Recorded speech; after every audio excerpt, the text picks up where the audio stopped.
เขาก็วิธีแบบเอาปลายามน้ำลายยามตอนกลางวันตาเนาะเราก็ได้สร้างขึ้นมาแล้วเราเพิ่งเอาปลาหนักแน่ที่สุดเลยเนาะปลากับได้ซ้ำนี่ซื้อเนาะ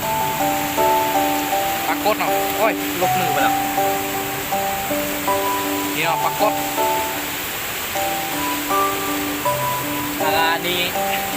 นี่ปลาแดงปลาคุ้มจักปลาอย่างนู้จักแล้วตัวใหญ่ยังก็ได้ตอนนี้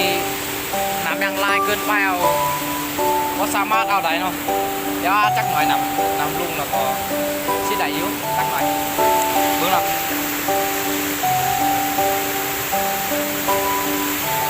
ถือว่าแห้งลายสมควรเนาะน้ำตอนนี้